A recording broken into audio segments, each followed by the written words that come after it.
hello video since our new month. So our new month is May, and today is Tuesday, May 5th.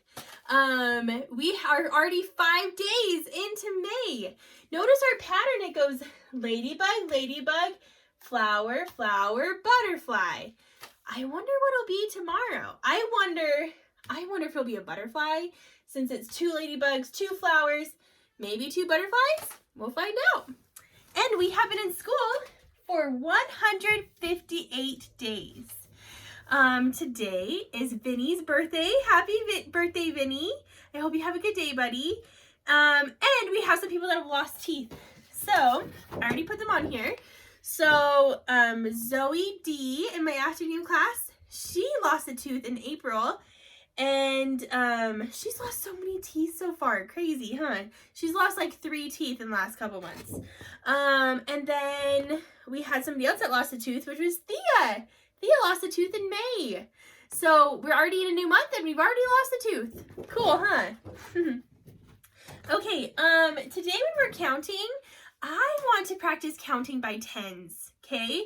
So we're going to practice together. We're going to use our fingers. So every time we count a 10, we're going to hold up a finger. So if I was holding up 5 fingers, how many tens is that? Well, sorry, that's a quick tricky question. If I'm holding up 5 fingers, we would be at 50, huh? If I was holding up 6 fingers, that means that we were at 60, okay? So we're going to hold up a finger and count by tens. Okay, here we go. 10, 20, 30, 40, 50, 60, 70, 80, 90, 100! Awesome!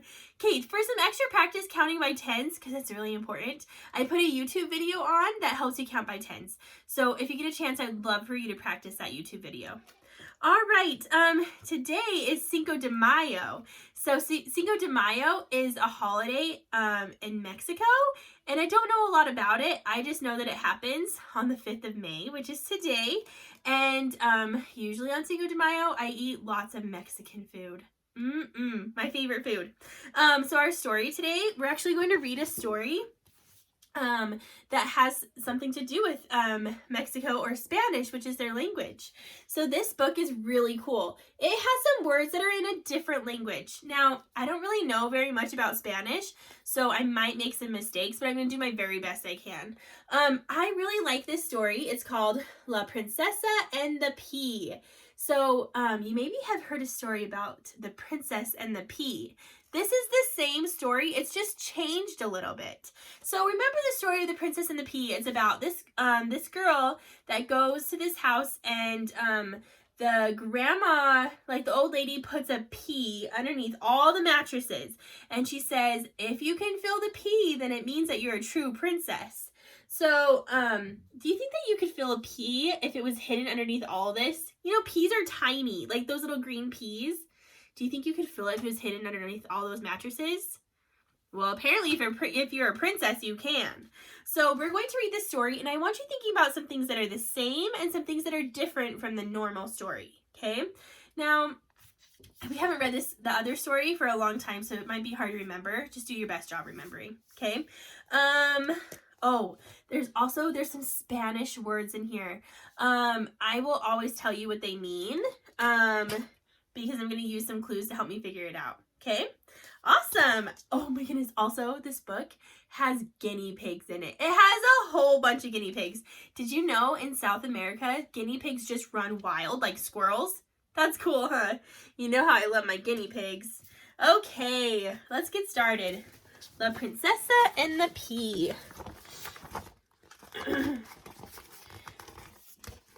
There once was a prince who wanted a wife, but not any niña would do in his life. Look, there's a Spanish word. So even if I don't know what the word is, I can kind of guess. And I think niña means girl. Guys, look at all these guinea pigs. Oh my goodness. So cool. So this guy wants a princess, but not any girl will work. His madre was picky.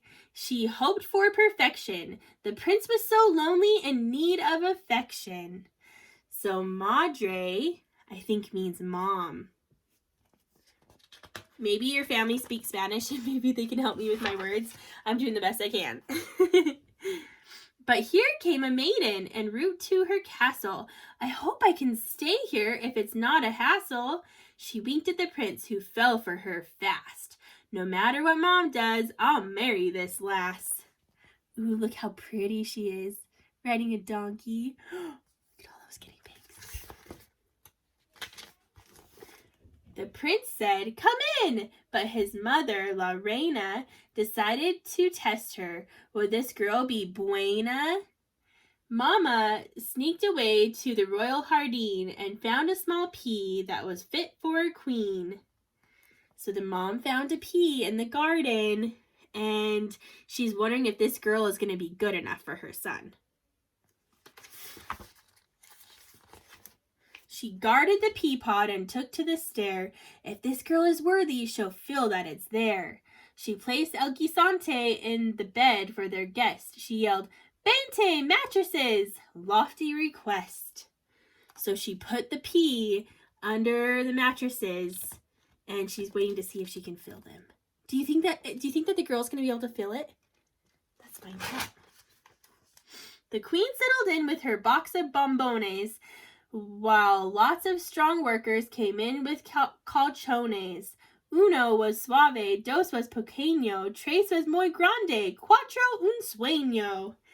Guys, there's a lot of words I don't know. That's okay. Sometimes when we're reading, we don't need to know a word anyways, but I can always use the pictures to help me figure it out.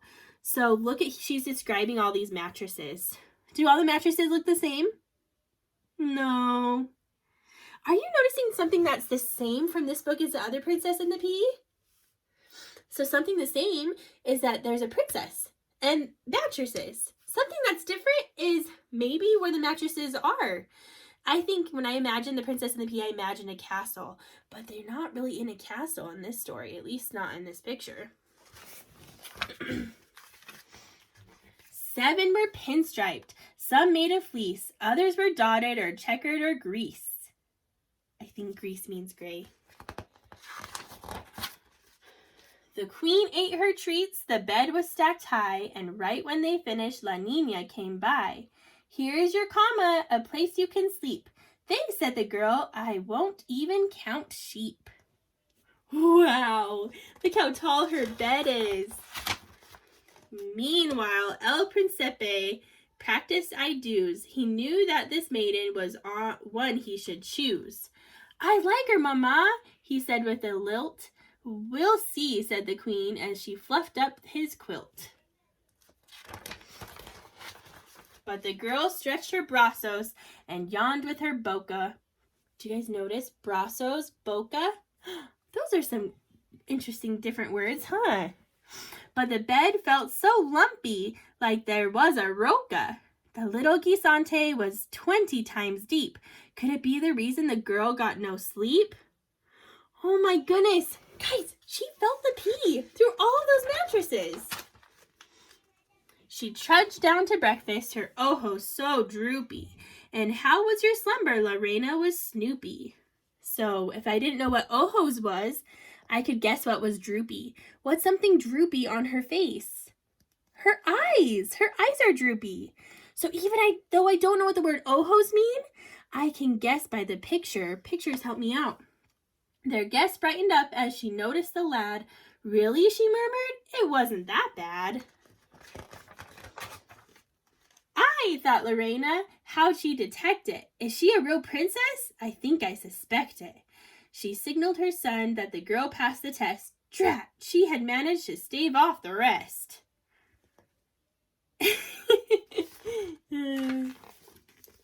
The prince soon proposed with a golden anillo.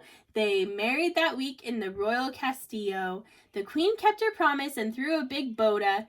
The bride wore a wedding gown, stylish de moda. "Accepto, accepto," they both said, "I do." And still to this day, the queen has no clue. The prince had put pitchforks and stones in La Cama to help his true love pass the test of Queen Mama. Oh my goodness, this is so funny. So the prince got her to marry him, and she passed the test, but he kind of cheated. Instead of just the pea, he put lots of pokey things in her bed, so of course she felt it. So what's something the same so far about this story? They end up together at the end, huh? What's something that's different? In the stories I normally read, he doesn't usually put extra stuff in the bed. It's usually just a pee, so he kind of cheated. The prince and his bride had hijos galore, and for each mattress, and then had no more. Guys, look at how many babies they had. They had so many babies. They made enough babies for all the mattresses. That's so funny. That was such a cute story. I like reading this story because even though there's some words I don't know, I can always use pictures to help me figure it out. And when you're reading books, so the more you start reading books, you'll get to words that you just don't know what they mean. But you don't have to panic because you can use pictures to help you figure it out, just like with me. Hopefully the books you're reading, though, are still in English because these words were not in English. Some of these words were in Spanish. Anyways, that book is super fun. Thanks for reading it with me. Okay, so today for your work, you are going to write some words that start with S. You're going to sound them out, and you're going to spell them by how they sound. And you're going to learn about this word. This word is then. Then. I know that it has a digraph at the beginning that goes, but sometimes the sound, the TH, kind of makes a harder sound, like a little bit, and that's what happens in this word. So if you're noticing that, I just wanted to explain that. So this word is then. All right. Oh, you're also going to do an experiment with balloons. If you have a balloon, you can do a balloon rocket. It's going to be so much fun. Also for math, there's something I wanted to explain. So it's going to have some different shapes that you're going to have to match up. All they're trying to have you do, you know how we talked about these blocks? We talk about how well, let's count these really fast. So there's 1, 2, 3, 4, 5, 6, 7, 8. So there's 8 blocks. And you know how I can break it up in lots of different ways to make different addition problems? So like this would be 3 plus 5 equals 8. Or I could break it up another way and go 2 plus 6 equals 8. Or I could go 7 plus 1 equals 8. So your math today is just doing that, okay? It's reminding you that you can use lots of different addition problems to get to the same number, okay? Awesome. Well, I hope you have fun doing your work today, and I will see you in the Hello video tomorrow. Have fun eating some tacos today.